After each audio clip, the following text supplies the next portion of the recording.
name is Jeremy, creator and co-host of the Star Trek Wars podcast.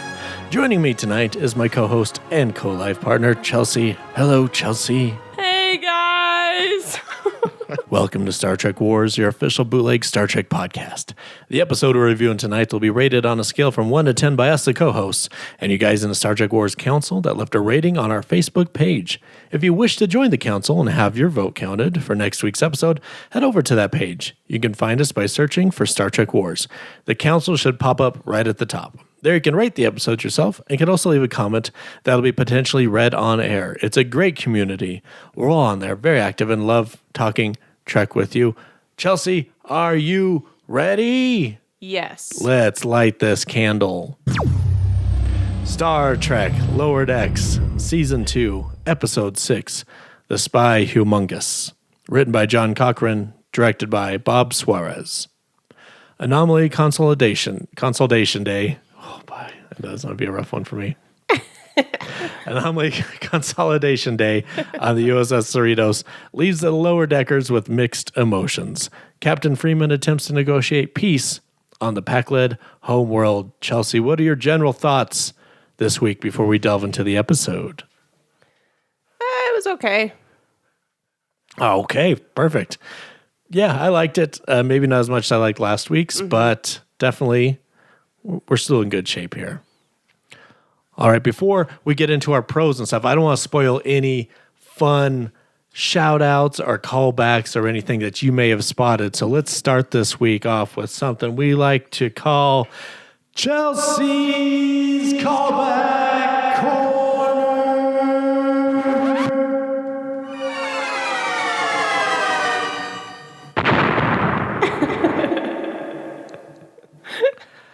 All right, Chelsea. Fairly new to the world of Trek. What did you pick up on this week, if anything, that were callbacks or Easter eggs? Obviously, Captain Janeway. Yes. Obviously. Also, the red shirts calling themselves the red shirts. Oh, yes. And Boimler saying, like, what does he say? Where they're like, oh, it just makes us feel invincible. It's like, eesh. Are they called nanobots? Mm-hmm. Don't we see those in Discovery? I feel like we do. And we've seen them.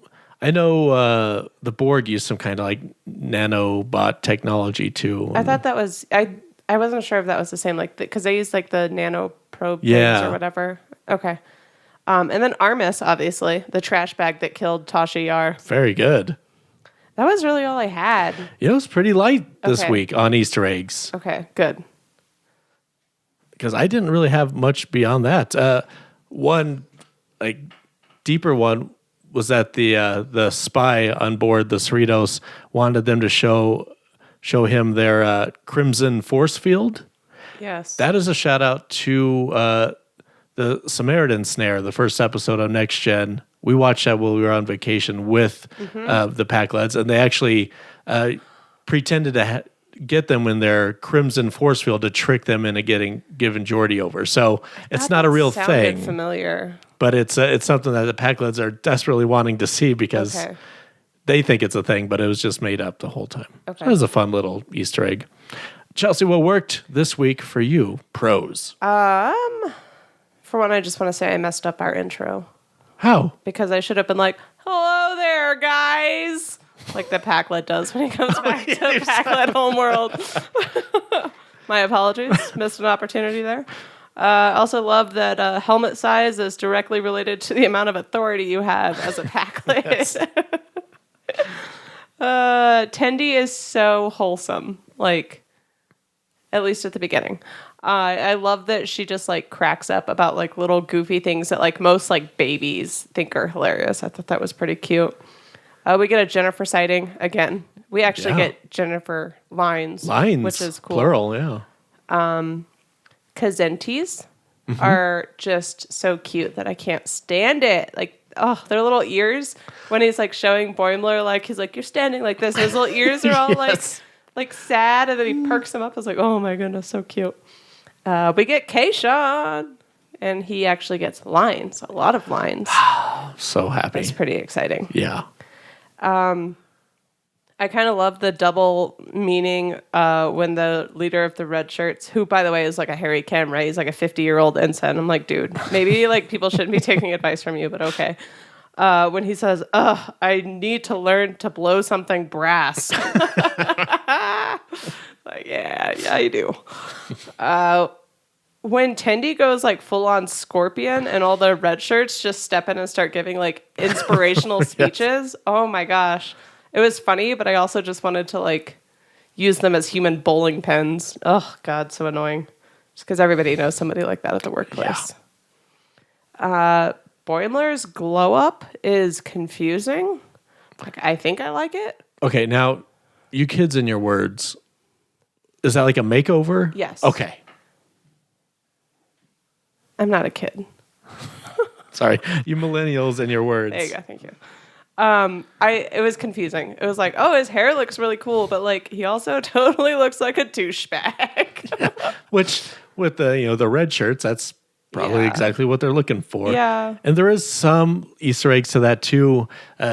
Certainly starting in season 3 of Next Gen with like the uniform changes, you do see certain characters, maybe shoulder pads. So you see a little bit of that. I loved the shoulder pads, but more than that, I loved the weird calf implants. I didn't notice that. Oh my God, it's hilarious. He has like these weird little like, almost like what you would think of like you'd put on like a 6-year-old who's learning how to rollerblade. Like, so like Riker, he's gonna need bigger pants. Yeah, for his legs, obviously, for his legs. Tall guys have big legs. Let's see. I really like that when Boimler was like pressured into like ditching his friends, he basically gave them the finger. Like, no, that's really stupid. Especially because like I feel like it's a lot of character development for Boimler because in the past, like he has just left them to get ahead. And now he realizes that he doesn't have to do that. That they're like there for him. Yeah. And he's not required to abandon them or not be seen with them or like. That's true. And he's like, I'll hang out with you guys and learn from you, but I'm not abandoning my friends. Yeah, exactly. I thought that was really, really cool. And yeah, it just kind of shows that he's grown up a little bit. Especially, I hated Boimler the first season. For like the first probably 75% of the season, I feel like he was consistently a con for me. Yeah. So, like, seeing him still be kind of like a spineless little shit, but also being like, no, this is where I draw the line. I have my boundaries. These are my people. This is my tribe. It was cool. I also just love the fact that he saves the day by just being goofy and is also the only one who gets acknowledged by Ransom for that. Yes. And just, like, breaks up the red shirts so that 50-year-old Ensign Kim can live his best life. For some reason, the Packlids remind me of Hans and Franz. Sure, yeah. I can see that. It's kind of fun. And then the whole group just, like, fucking with Armis at the end. It's like, we're touching your things. I thought that was super great. So I think that kind of sums it up for my pros. What do you have? A lot of what you listed there. I like that the name of the Packled's homeworld is Packled Planet. Also, this was a classic Star Trek cold open. The captain and our security chief are on a mission of peace, and they are taken captive. Like, and then go into credits. Like, that's a legitimate like Star Trek beginning of a show. Like, no jokes. I liked Boimler's glow up. There you go, nailed it. And his speech on the D. I thought that was a beautiful rendition of the D bridge. Enterprise bridge. Looks so good. We haven't really seen it since Generation, so that's really the first time since 1994 that we've seen that bridge. That's the movie. Correct. That nobody likes. Well. And yeah, of course, Kayshawn with a speaking role. And one of my great lines, you getting Bazenti when he pulled back from the veil vibes from this guy? Like, that's what I want to see out of the Temerians, because it's not just Shaka when the walls fell, his eyes uncovered. Like, we don't understand this reference, but you get it. It's so funny. Yeah, I love to see that. Also noted that he was demoted down to lieutenant junior grade. He no longer has the 2 pips. He's got the 1.5. Oh. But, I'm still thankful to have him on the ship. And that makes him almost a lower decker. So hopefully we'll just keep seeing more of him. Is it because Shax came back? Yeah. Or was it a corn pip? Yeah, I guess we'll never know. But it could be one of those.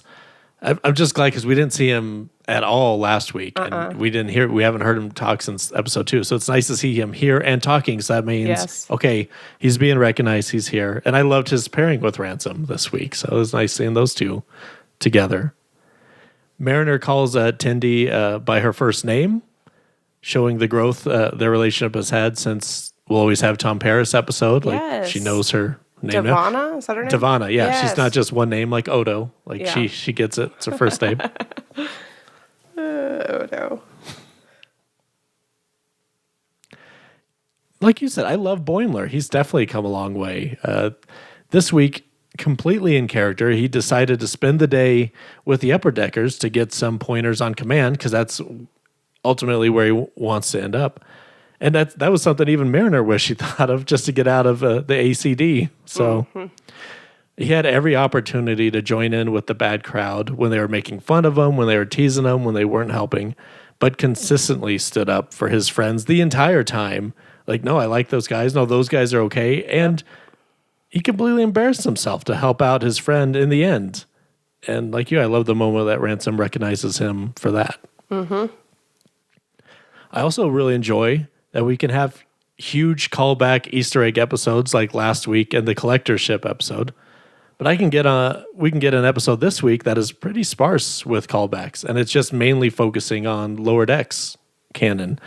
And as far as my memory serves, none of the anomalies collected had any actual connections to previous Trek. I might be wrong, but none of those ring a bell. So it just seemed like it was all just Lower Deck stuff this week. I was going to cheat and just put them all in my Easter eggs and hope that they were callbacks so it would look better. It's a safe bet. Yeah, I like that they feel comfortable enough doing callback heavy episodes and standing firmly on their own established canon like this week. Yeah.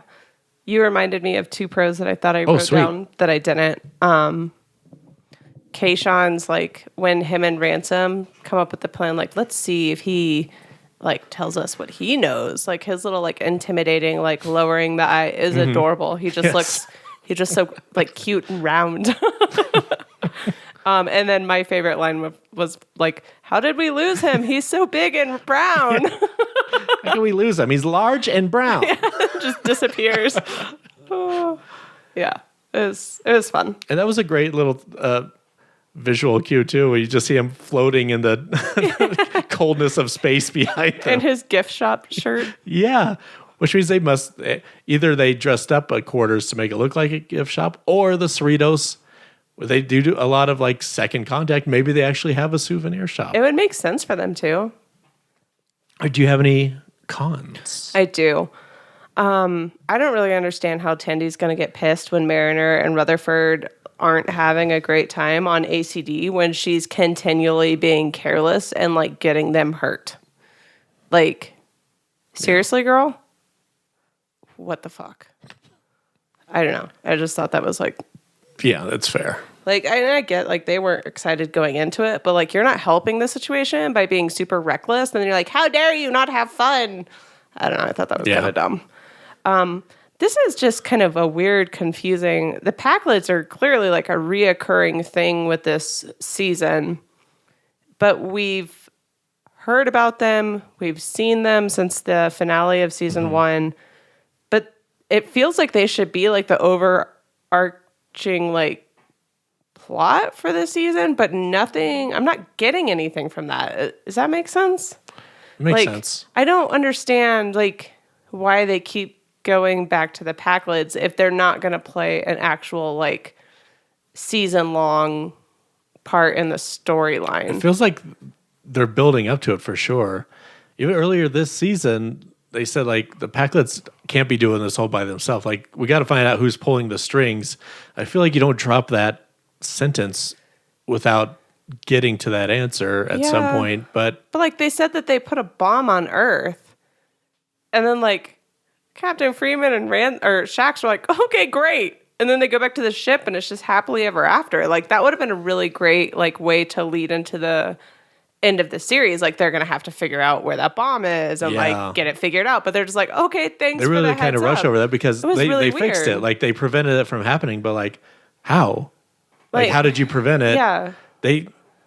There's no way Pakleds could get anywhere near Earth. Yeah. Especially 4 years after the Dominion War. Like there's no way anybody's getting close to Earth.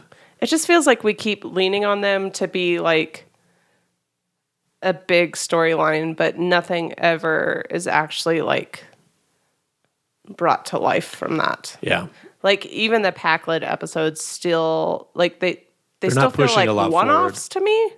And it I don't know. I don't know if I'm having a hard time like explaining the way. No, I get it because they're not pushing that story forward. They're just like, here's the Pakleds again, but they're not giving you something to like. There's just substance. Move it. Yeah. Like there's no like forward movement in the storyline. Yeah. It's just more stagnant. Like, oh, we went to the Pakled homeworld. I don't know. That's a con for me, and maybe it's not a fair con because the rest of the season isn't out. So this could be like the jumping off point for the rest. But up till this point, it seems like every episode, Freeman's like, oh, I'm the Pakled captain. I'm so good at this and that. And then like every time she interacts with them, she just kind of fucks it up. Like, and then nothing moves forward in like the bigger storyline. Yeah. So that seems weird to me. Yeah, and she solved the Pakled bomb, but we didn't see how any of that. No, it was literally just them about. like floating off in like a nice picturesque like I don't know. It's weird. And it's a cartoon, right? So like it shouldn't be like super serious, but give me something, man. Absolutely. So yeah, totally agree. That's my rant disguised as a con. What do you have? Ensign Casey. Is that his name? Yeah, that's your Ensign Kim. Okay. It took me a minute. No, we work in Starfleet. They work for Starfleet. Ugh. And this guy was a big season premiere pro from me. I know. He's the brace for grabbing guy. And I was like, oh man, I hope we get more of him. And we do. He's a complete douchebag.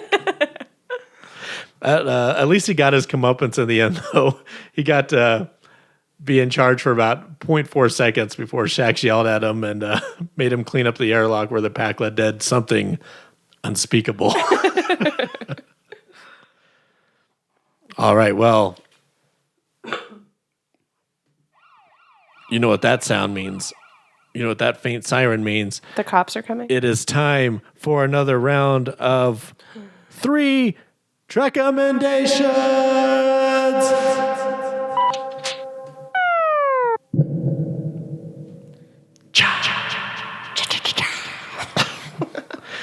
Yes, this is, of course, the round where I select 3 episodes out of Star Trek that I thought about while watching this episode.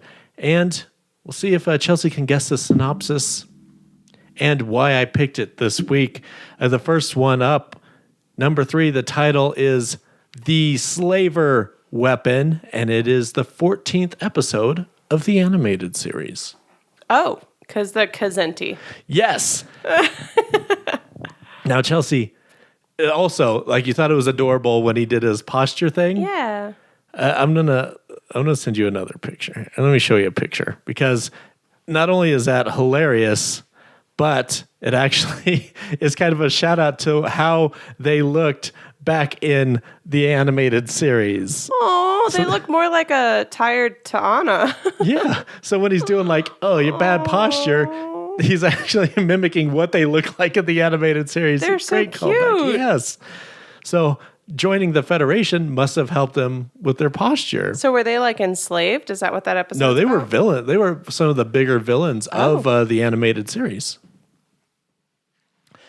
The Slaver Weapon is 445th on our list out of 716 episodes. Yikes. With an average score of a 5.95. So that puts it pretty high up there for the animated series. Okay. But the animated series was rough reviewing because most of them fell in like the 5 to 6 range from worst to best. Like they were all just, animated from the 70s. Number 2 is an episode called The Defector.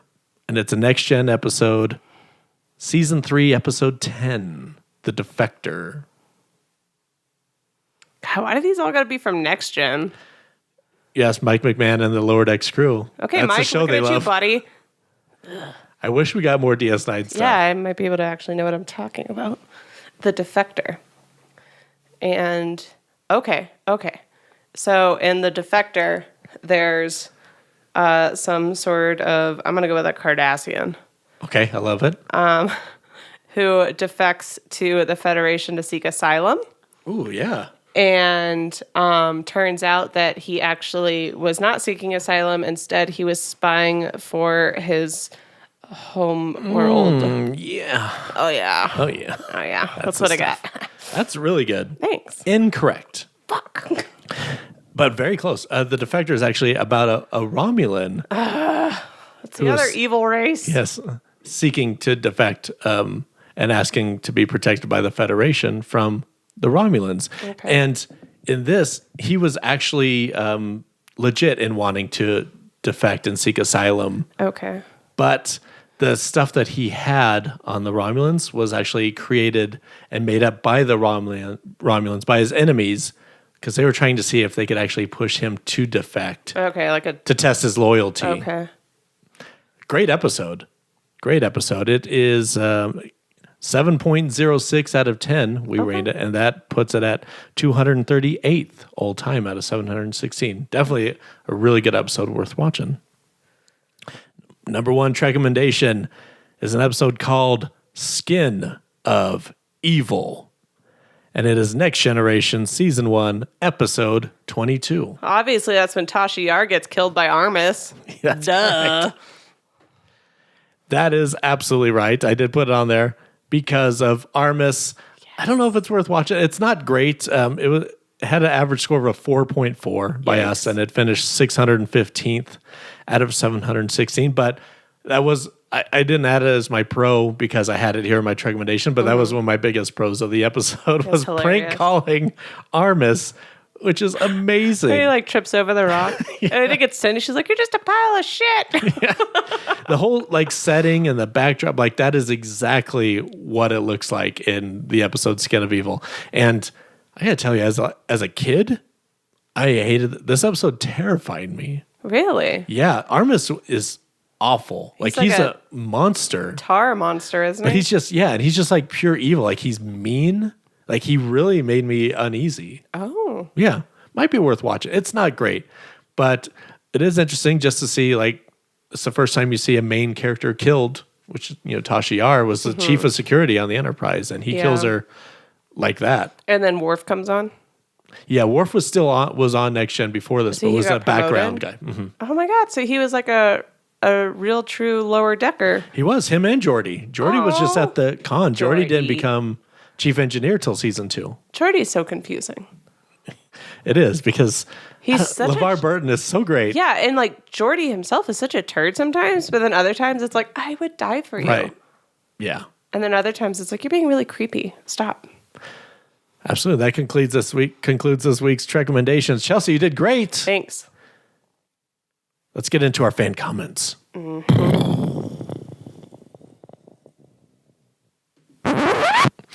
Barbara Whipple says, not too funny this time. I did wonder how they knew what to take from everyone's room, but then it looks like they had a list. At least they had a list telling them how to handle the more problem artifacts. Senior Council Member Will Flores says, this was great. I actually felt like we were back to full speed and Lower Decks was being its own show and not just a bunch of gags strung together. Boimler finally getting over himself and realizing that he's a good Starfleet officer was a nice touch, and Tendi being a raging scorpion monster was hilarious. 8 goop poops.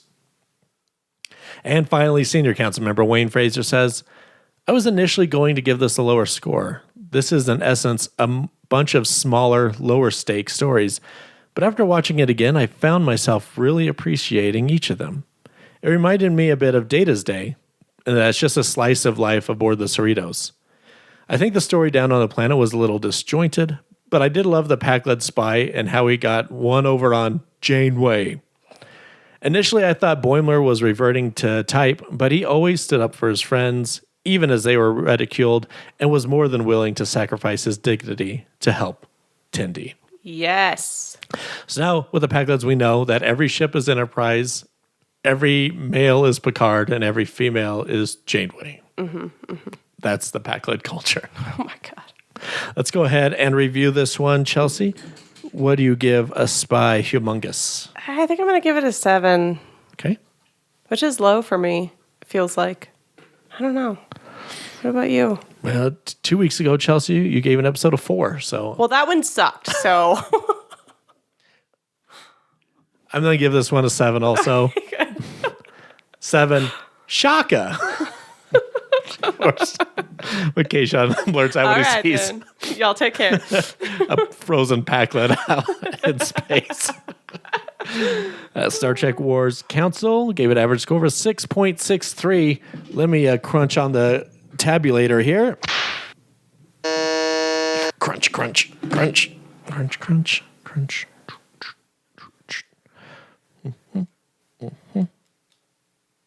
Okay. Well, my friends, how did Lower Decks do this week? Using the combined average score. My hands are full, Chelsea. How am I supposed to move the mic? It is getting wild over here, guys. Using the combined average score of ourselves and you guys who voted at home, this week's episode of Lower Decks come to us with an average score of a 6.87. And that'll do it for this week. Star Trek Wars is available on Apple Podcasts, iHeartRadio, Stitcher, and anywhere else fine podcasts are heard. And you can also find us on Twitter at the Star Trek Wars. If you want some new merchandise, you can head over to redbubble.com or follow the link attached to this episode. Make sure to give our main podcast a listen, as we have already covered every single episode of Star Trek ever released and are currently running through all the Trek movies. We just released our review of Insurrection. Chelsea, always a pleasure. Thanks for doing this with me. Thanks. This is fun. The running Packlet, what did he yell? Oh, but that's a hello. Hey, guys. Fine. Oh, and Chelsea, don't worry. I'm going to put that "Hey guys" over your introduction. Oh, great. So that'll be your introduction. This was a trap. And it'll be seamless. It's a trap. It'll be seamless, and no one will even know. It'll be perfect. It's a trap. That'll do it for Lower Decks this week. Chelsea and I will return next week for the 7th Out of episode of Lower Decks out of 10. Okay. 4 more to go. All right. We will see you then, Lower Deckers. A good day. We say goodbye.